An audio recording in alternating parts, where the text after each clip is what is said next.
Aku ora butuh patine sakti. Isadi bebas. Lamun kowe tetangisan ana ing pusarane wong tuamu.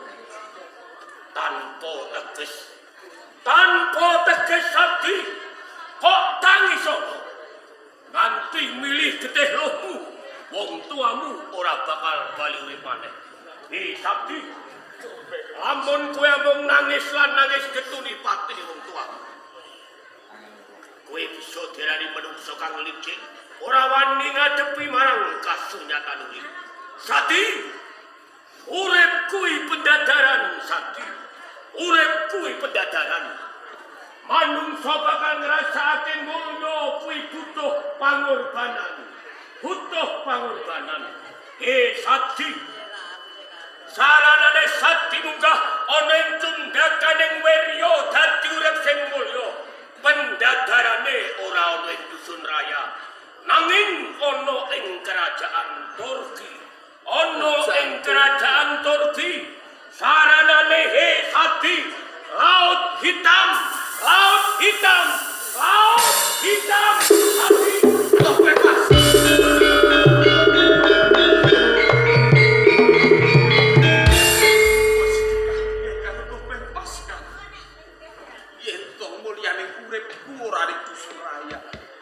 Nanging ana ing kerajaan Turki. Lan aku kudu mete jumangkah ana ing laut hitam. Yo. Tak wujuti aku bakal temeka ning laut hitam. Mbok menawa kabeh kelakon aku ing mengkone bisa urip mulya.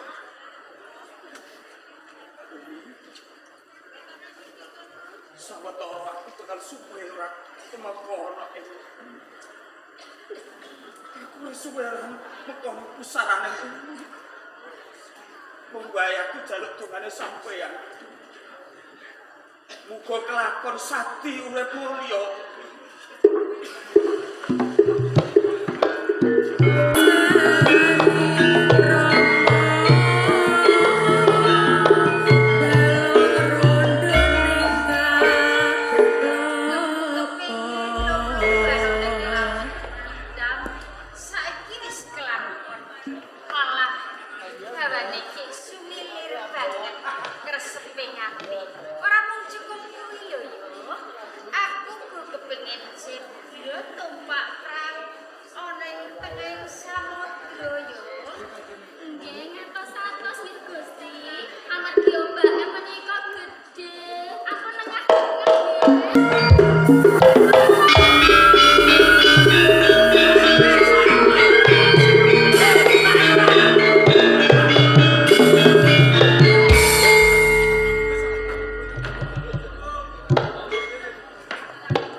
Sang putri. Terus piye iki? Sang putri. Bajak laut.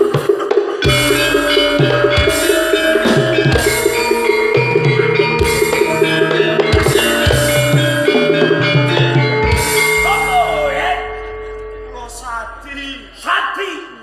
Cetha kowe bajak laut arep ngrampas kemandalen puswane Ayu Sitirepan. Mboten kula mboten bajak laut saestu kula mboten. Lah njur kowe sapa? Kula Sadi kula kepengin tetulung kali sang putri. Arep tetulung. Nggih. Pawadan alasamu. Upama ing kene iki mawak dengan aku kelakon kemandalen puswane Ayu Sitirepan. Kok rampas, kok beradat, dur kok gawa mlayu. Mboten saestu kula menika mboten bajak laut saestu mboten Sang Jenderal. Sadi, perkara iki ora rampung cukup semen. Mergo kowe bajak laut, niat elek, niat ula arep ngrampas kemandalen puswane Ayu Sitirepan. Pidana murana liya, kowe kathok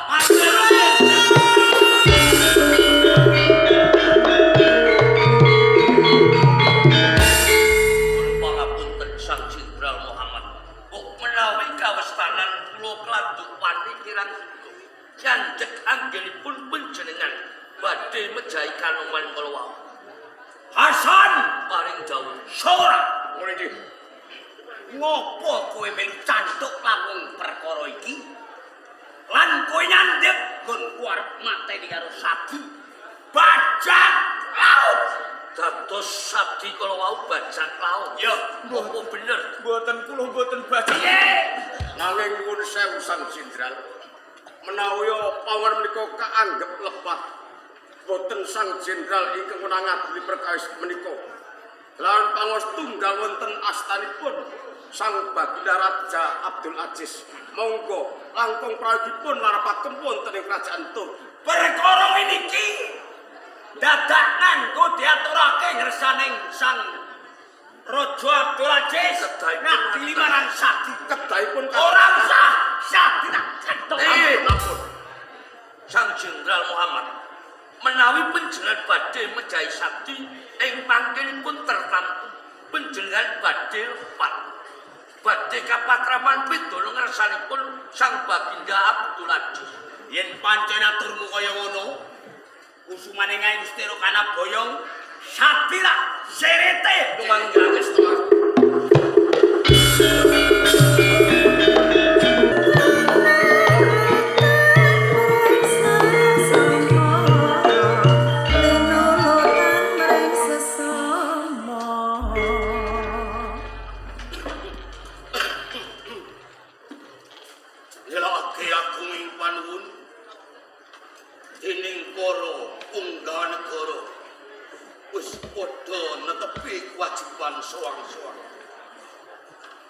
Marang sira Pangeran Yusuf, Sang Baginda Maharaja winantu ing Basuki Swanira kalis ing Sang Bigoro namung kemawon keparang caos sugeng kinalukti kunjuk ngarsa dalem Sang Baginda Maharaja Abdul Aziz. iya wis tak tampa gawe bombong lan penggal ingsun munggahe puja astining sun enggal sira tampanana Kapundi mugia dados simak Sang Baginda.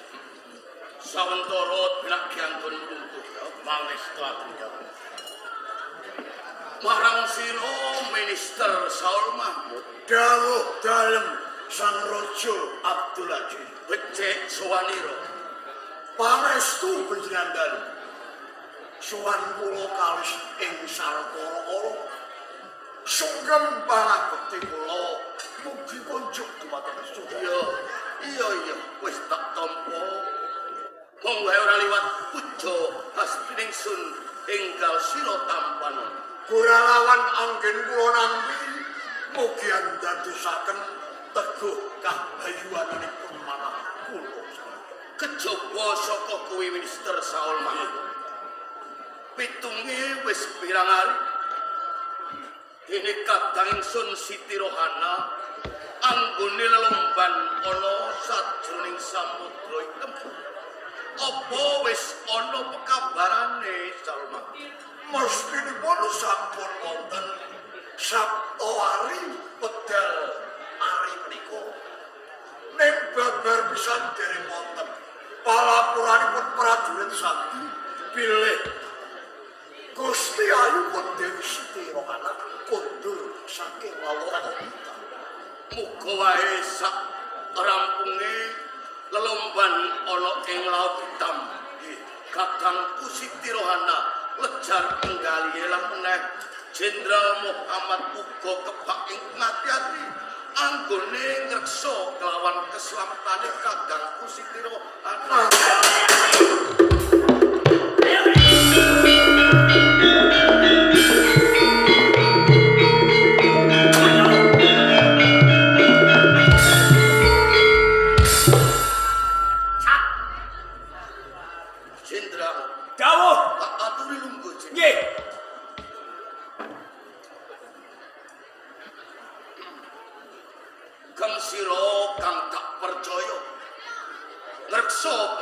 keselamatan kadang ingsun Siti Rohana yur kepriye Purwomadya usana kahanane Jenderal ngaturaken ketiwasan lire kepriye kusumane Ngayu Siti Rohana lomban wonten lilatan hitam dereng ngantos dalu wonten peranganipun brandal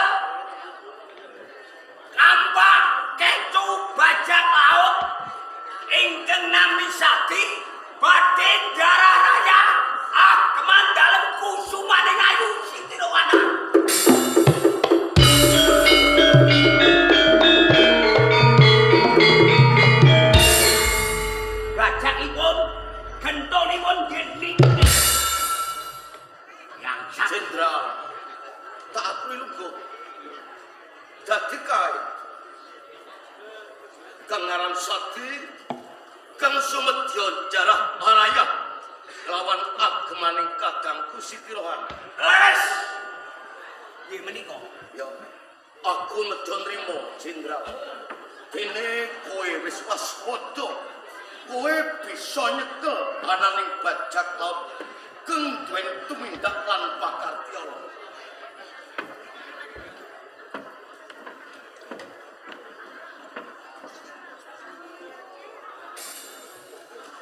Pasuryanmu bagus. Kowe rakus. Emang bagus. Dene kok nakke kanggo tumindak kang ala. Sakti, kowe salah mumbing tatananing kaprajan ana ing kerajaan Turki. Kowe bajak laut sumedya jarah raya agemaning Kakang Sun Sitirohan. Kowe bakal tak patrapi pidana hukum kurung lawase 5 taun kowe Sakti.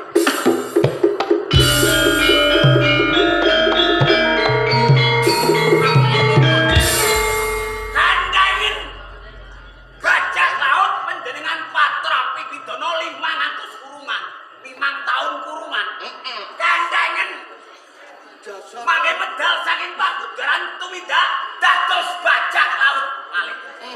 Pidananipun Sakti dipun kethok gulune mawon. Pateni mawon. Sang Baginda Maharaja Abdul Aziz Langsung kepareng sumela atur. Pidana ingkang tumanduk dumateng nem-neman ingkang nami Sakti dinakpo dados bajak laut ingkang batin jarah agemanipun Siti Rohana. Nampi pidana gangsal taun kunjara kurung kula anggep kirang pas lan dereng adil. dasar ngopo ya? Dereng adil keranten sampun ndawaken pidana tanpa langkung rumiyin. Ngaraja niti lares lan botenipun nem-neman ingkang nami Sakti menika cetha bajak laut menapa boten. Kirang pasipun ingkang wenang ngadili Sumatera pidana dumateng kawula ing kerajaan Turki ing lepat menika Dede Raja nanging adyaksa negari kerajaan Turki. Mongko adyaksa negari kerajaan Turki menika Pangeran Yusuf menawi to Sang Baginda Maharaja Abdul Aziz ndawaken pidana tumanduk lan nem-neman ing nami Sakti teges Raja Abdul Aziz nglangkai dumateng wewenang adyaksa negari kerajaan Turki Sang Baginda Maharaja. Iya. Merga kebrunguting ati kaburu ing nafsu. Jalaran sampung kelawan Kakang Sun, mula panjenengan grusa-grusu anggone matrapi pidana kelawan nom-noman sing aran Sakti. Yo sing gedhe pangapuramu ya Adyaksa Negara Yusuf. Jenderal Muhammad Dawuh jebul kleru. Aku salah, aku kleru. Jalaran anggonku matrapi pidana nglancangi panguasane Adyaksa Negara. Mula sineksenan kelawan Prabote Negara Kerajaan Turki. Pidana kang tak tibakake marang nom-noman kang aran Sakti iki dina ingsun jabel pripun?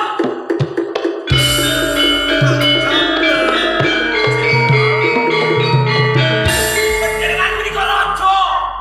Ngendika sepisan dadi datan bola-wali. bener. Pindha ing Kresna ingkang tumetes wonten ing Dlanjang Seta. Boten saged dipun busak. Menawi jabel pidananipun Sakti minangka bajak laut, lho panjenengan menika raja.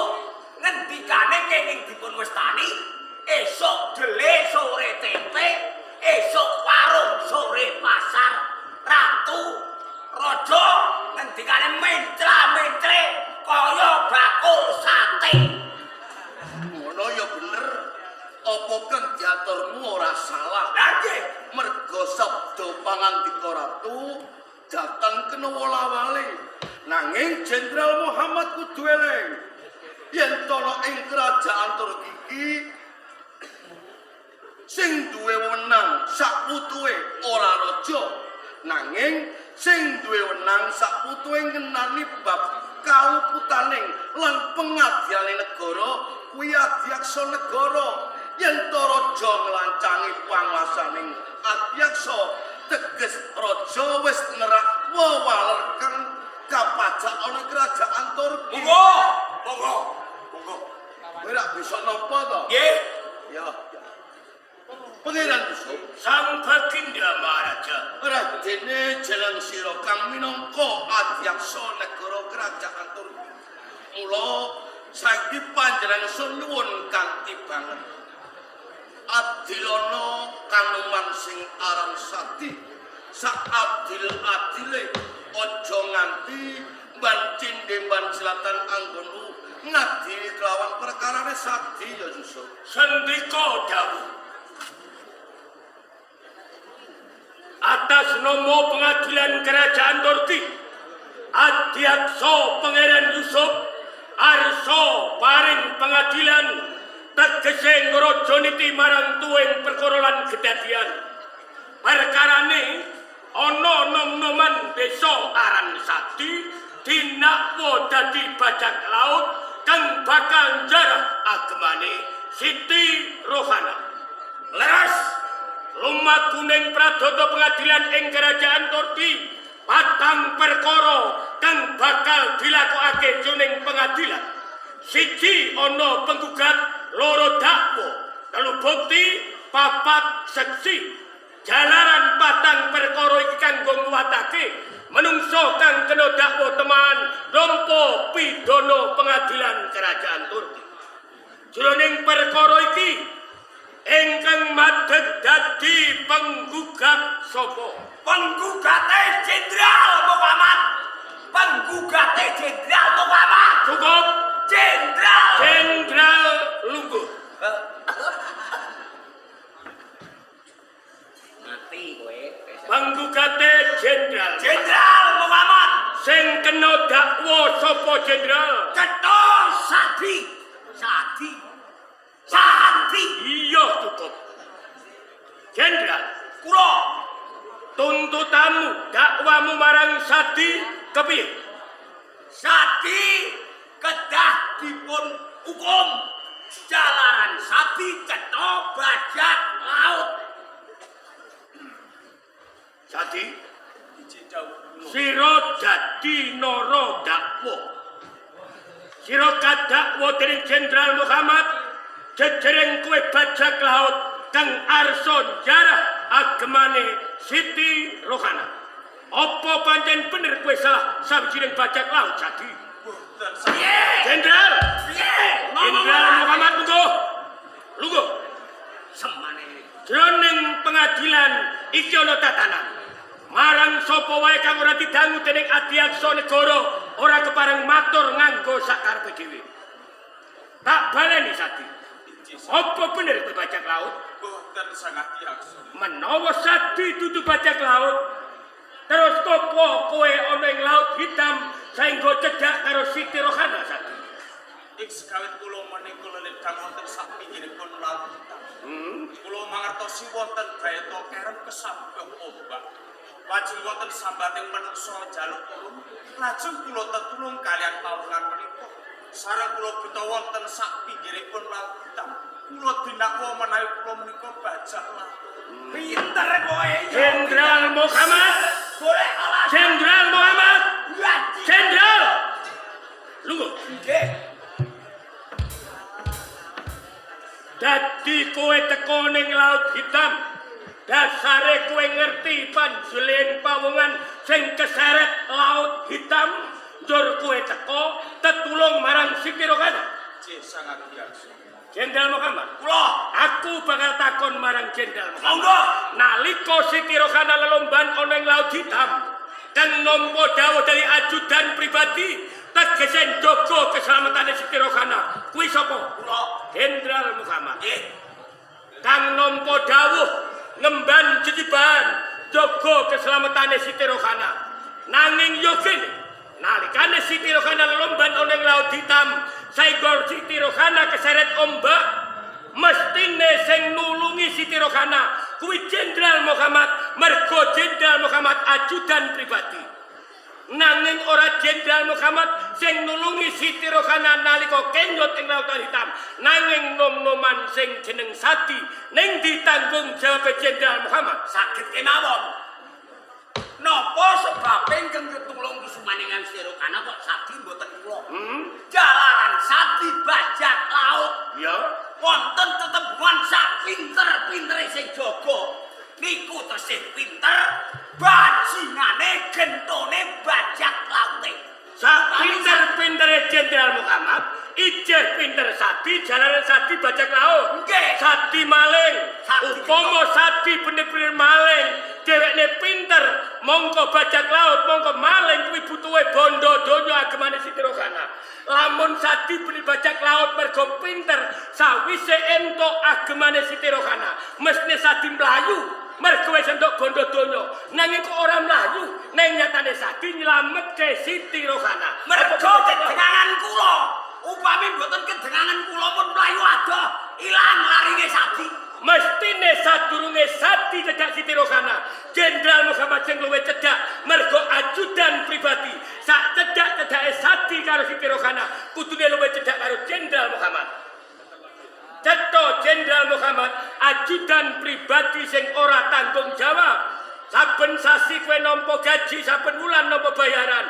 Kowe nampa dawuh jaga keselamatane Siti Rohana, parantine sembrono tanpa Sati Turki kelangan Siti Rohana jalanan keseret ombak ing Laut Hitam. Ya krol pokrol. Lete. Kaya ponakane, kaya dulure, kaya mantune, lebelani diwai kepati-pati sajakane. Lah kowe karo mantumu ya mentolo dakwa. Iki Sang Baginda Maharaja lenggah.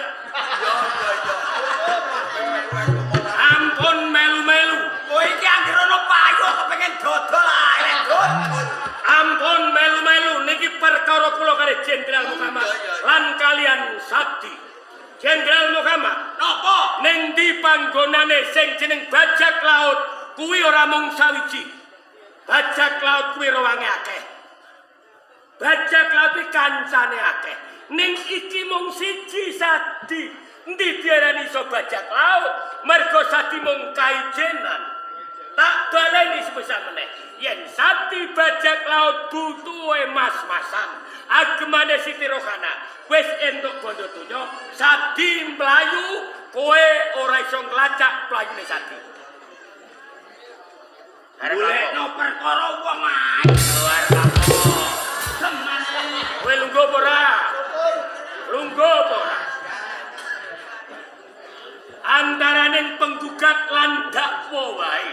Angel menawa Sati diarani bajak laut. Lajeng Saiki ngancik sing angka 3 bukti nguwatake bocah sing jeneng Sati bener-bener bajak laut apa ora. Kudu ana bukti. Sing kanggo bukti ora ana liya Siti Rohana, krana Siti Rohana sing dadi korban sambung kahanane Sati. cocok niki. Kangguwi Nggih. Siti Rohana bakal dirawake ing pengadilan kanggo mbuktekake Sati bajak laut apa. Leres, nggih. Pasti adiatso ngersake soane Siti Rohana.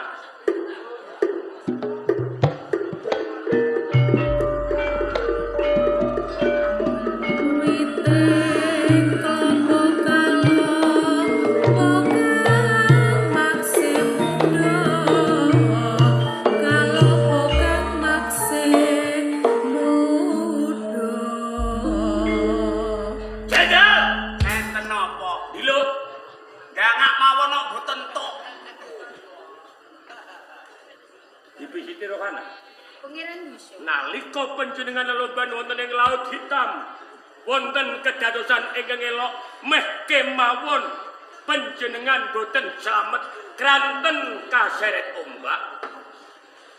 Malah kaporo dados perkara nem-neman desa ingkang nami Sadi tindak bajak laut kalian si Jenderal Muhammad ingkang Sadi tindak badhe jarah ageman panjenengan.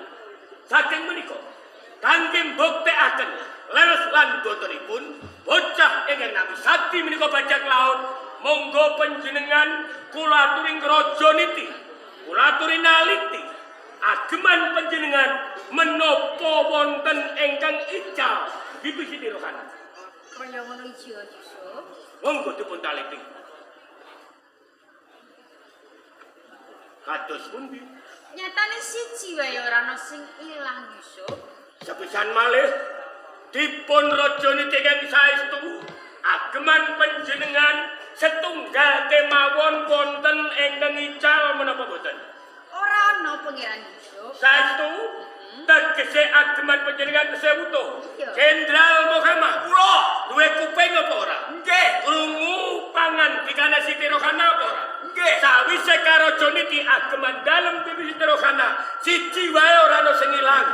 Siji wae ora ana sing kecicil. Apa kaya ngono kuwi bisa menawa Sati tidak dadi bajak laut sing jarah ageman Siti Rohana? Betul, Bos. Jenderal Muhammad maling iso dihukum menawa ana bukti barang sing dicolong maling. Tuladane maling nyolong sapi. Maling iso dihukum menawa ana bener-bener bukti sapi sing dicolong maling. Ya. Tanpa ana bukti ora iso diarani maling. Padha karo Sadi. Sadi mbok tau dadi bajak laut sing bakal jarah agemane Siti Rohana. Nyatane agemane Siti Rohana siji wae ora ana sing ilang. Tegese Sadi dudu bajak laut.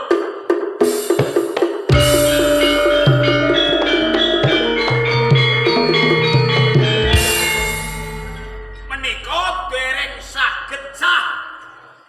Jalaran boten wonten ing nyekseni bilih Sadi bajak laut lan botenipun Minangka njang kepilarian jroning pradata pengadilan Kerajaan Turki babat kang pungkasan seksi leres. najan penggugat dakwa bukti orang yakinake menawa Sadi kuwi bajak laut lamun seksine kuat Sadi bisa uga dadi bajak laut lan iso nampa pidana. Leres. Kula jroning perkara iki sing dadi seksi sapa Jenderal?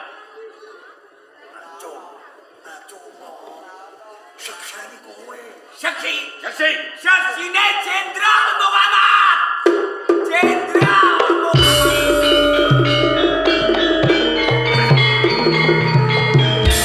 Jenderal Muhammad. Jenderal Kula penggugate jroning perkara Jenderal Muhammad. nggih. Kowe ngeranggep dadi seksi. Leres.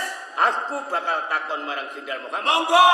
Jroning pradata pengadilan maligine pengadilan kerajaan Turki. Menawa ana penggugat ngeranggep dadi seksi, kuwi sah apa ora? Sah. Tenang. Sah. Disekseni penggawa negara. Nggih. Disekseni sang baginda marang. Nggih. Menawa ana penggugat ngeranggep dadi seksi miturut pemanggihe Jenderal Muhammad kuwi sah. Sah. Cukup. Sing ngomong Yarman padoni. Liyane perkara Sadi tidak bajak laut, iki ana perkara uga ana maling. Mengko tak barengno pengadilane karo perkarane Sadi. Langkung sae. Sing kelangan dudu sapa-sapa. Sinten? Sing kelangan aku dhewe. Panjenengan. Aku kelangan wedhus loro. Sampeyan Wedhus iki loro dicolong maling. Malinge ora wong sak baene. Malinge wong sing duwe pangkat dhuwur, pangkate jenderal ning isih gelem nyolong wedhus. bajingan tenan. Jenderal sing nyolong wedhus tak tuntut dihukum ora ana liya Jenderal Muhammad. Pengirian. Kowe iki jenderal daerah make kok nyolong wedhus. Nggih saged mawon. Sampeyan kelangan wedhus loro. Sampeyan dakwa kula malinge nyolong wedhus. Kowe maling nyolong wedhus. dakwa wong niku mboten gampang. Kok iso? Sampeyan dakwa kula nolong wedhuse sampeyan kalih saksine sinten? Saksine aku dhewe. Allah, mboten payu. Kok iso? Sampeyan pun dakwa kula kok ngrangkep dadi sesi. Mboten payu diundang ning pengadilan. Prei, Bos. Dadi lamun ana penggugat ngrangkep dadi seksi ora sah. Mboten. Jroning pengadilan seksi kudu wong liya. Nggih. Selagine sedulur ora payu dadi seksi. Mboten payu. Apa meneh menungso kang wis mati dadi penggugat kok ngrangkep dadi Ya. seksi. Jroning pengadilan negara kerajaan Turki cetha. Lamun ana penggugat ngrangkep dadi seksi ora sah. Mboten. Padha karo perkarane Sadi. Kok ngaten? Mergo sing gugat Sadi Jenderal Muhammad, sing nyekseni Jenderal Muhammad. Penggugat ngrangkep dadi seksi ora sah gugatane Jenderal Muhammad kang tumantuk marang Sadi. Mergo gugat kok mbok sekseni dhewe. Goblokku ya. Lho ngene wong beranak melorot tak. Ora gelem ngandani. Jenderal Muhammad Pripun? sawise katoto katiti karacik kalarik miturut lumakning pradata pengadilan kerajaan Turki Adyaksa negara Pangeran Yusuf nemtokake Sadi dudu bajak laut lan Sadi ora wenang wajib nampa pidana malah kapara. Sadi winastan pahlawan kerajaan Turki.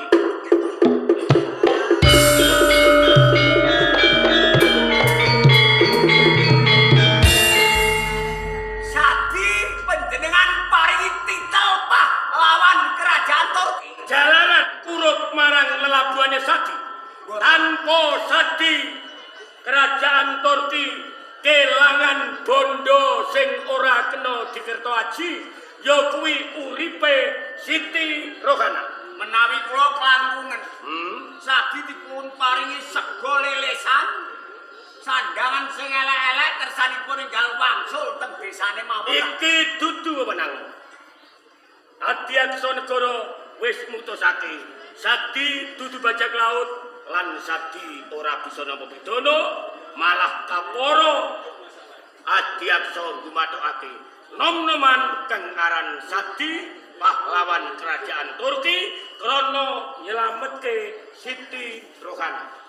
Sang Baginda Maharaja Abdul Aziz Pangeran Yusuf Adyaksa negari pengerajaan Kori Pangeran Yusuf sampun kerampungaken pengadilan kawontenanipun kados menika Sadi pahlawan Turki wajib nampi ganjaran perkawis ganjaran ingkang tumanduk dumateng kawula kerajaan Turki menika titi wewenangipun Adyaksa nanging wewenangipun Sang Baginda Maharaja Abdul Aziz pramila pangwaos sawetahipun kondur-kondur ngarsa paduka Sang Baginda Maharaja. iya Yusuf nelaki aku panuwun dene wis permati anggonmu ngadili sambung lan perkarane Sadi. Jenderal ya aja gelo atimu yen kowe kalah jroning meja pengadilan. Yayi Siti Rohana kadang ingsun Sabda dawuh Kang Mas Raja. jumpuh kelawan pengadilan negara. Kowe kang dislametake kelawan Sadi. Sadi bisa diarani pahlawan. Mula saiki kang slira tak wenangake paring ganjaran kelawan Sadi. Mula jroning paring ganjaran kudu eling kelawan lelabuhane Sadi ya Siti Rohana. Sembah nuwun sanget Kang Mas Raja.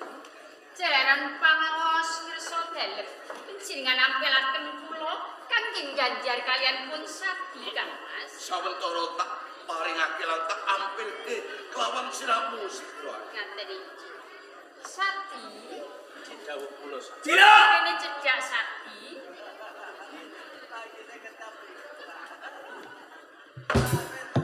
Jenderal, nunggu. Lah ngadeg-ngadeg kula dhewe nek Nunggu ora? Oke. Hadi. Ojo wedi. Rasa dendeni.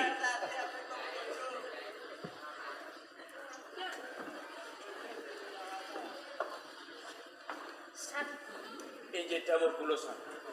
ing kene sliramu sing duweni lagu-lagu kang gedhe marang aku. Umpama ta ora ana sliramu kelakon aku tumekaning pati ana ing lautan kita. Mula iki aku bakal paring ganjaran marang slira. Sadi bakal tak dadekne ajudan pribadi. Ajudan pribadi.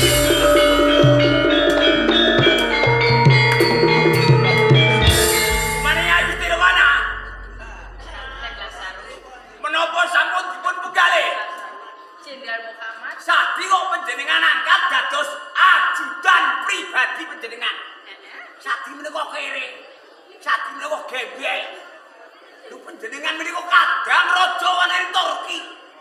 Lho ajudanipun kok trimo gembel, kere. Boten isin sampean. Jenderal Muhammad. Sing kudu isin ki malah kowe. Sadurunge aku ngangkat Sadi dadi ajudan pribadi. Sapa sing duweni kewajiban jaga marang aku? Nyatane nggonmu jaga marang aku ora pecus. Ora duweni tanggung jawab, teledor. Wis ngono Sadi sing tetulung marang aku. Monggo, lanang wedoke musahi aku kabeh. Semane. Menangan. Malah mboten namung menika kan. Oh, kepriye? Rening Sadi sampun dados ajudan pribadi kula. Dinten sak menika badhe kula tambahi gelar Sadi Bey. Sadi Bey.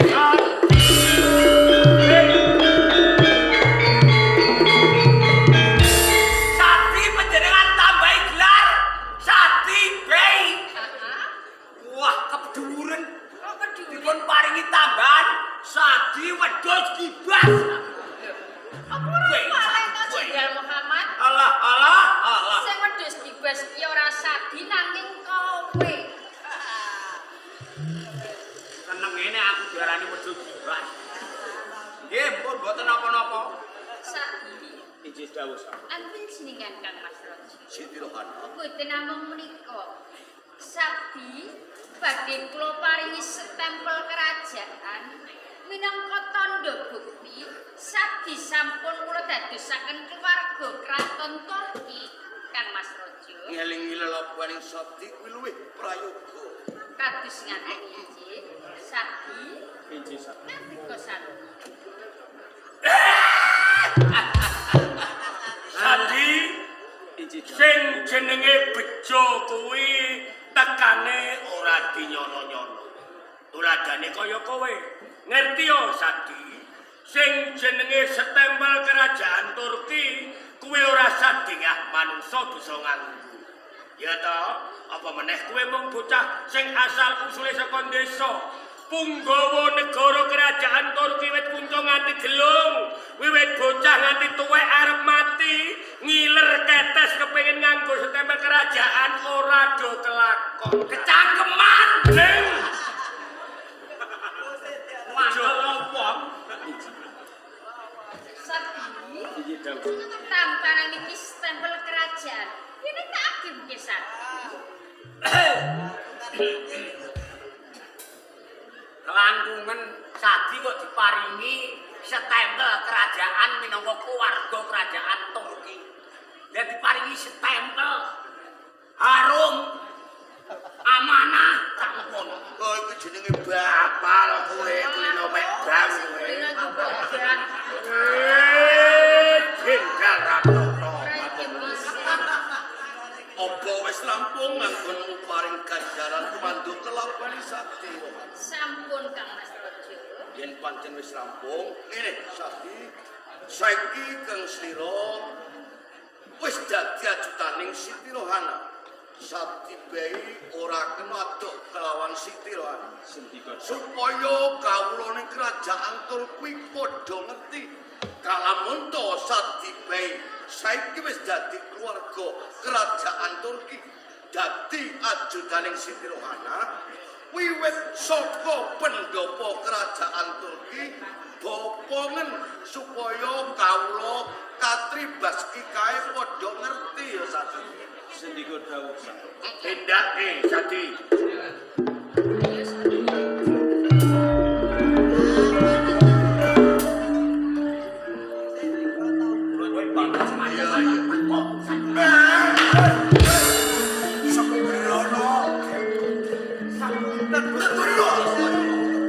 Sampun kula nyuwun panggilan. Ya. Wah, semari. Wah, semari kesambet sing tabrak.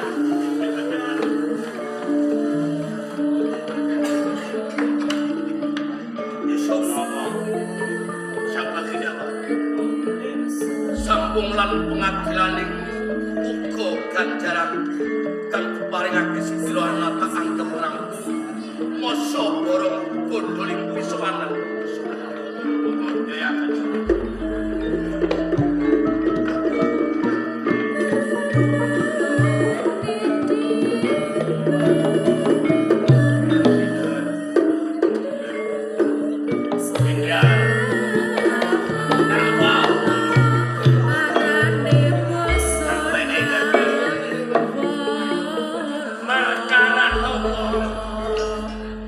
jeblos ke wong mlebu pakunjaran kuwi ora gampang.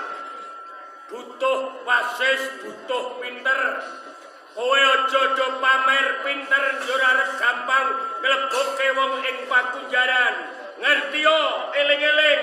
Kerajaan Turki ijeh ana Pangeran Yusuf. Pangeran Yusuf aja padha sembrono.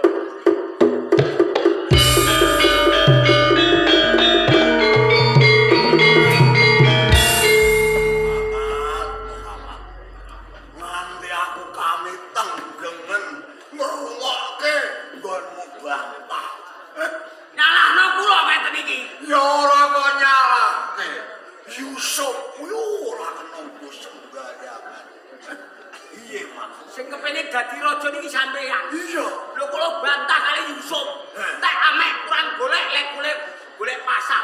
Wis sampeyan jiblek mawon. Boten ngewangi kula. kowe kuwi aja ngluput kewak tuwa Lah kok boten? aku percaya Mak wong kowe wae tak monggo kuliah bantah karo Yusuf saya aku wong tuwa Lah ngoten niku wae nek kertos kula kalah. Iya. Sampeyan nak ngewangi kula kersane saged menang bantah kali Yusuf. Ya napa neh? Wong bodho karo wong bodho aja dudur. Kowe nek kepengin pinter sekolah dhisik. Tak dudono guru sing iso njalari kowe pinter, jur kowe menang bantah karo Yusuf. Sinten? Tohir. Ngeten iki mboten klete. Dianggep kula niki tiyang kocak kali sampean. Tiyang bae pinter jendre guru. Gurune sinten ngoten ah? Sapa? Gun Bengkong. Mboten wani ngetok kedine kula tekuk. Man, iki aku mung bobohi kowe lho, Mak. Terus iki piye, Mak? Carane Yusuf iso mati iki piye, Mak? Sampean bingung. Sinau kula bantah kali Yusuf kalah. Iya. Ning tetep kula pados cara. Murih kula saged mateni Pangeran Yusuf. Waduh, aku yo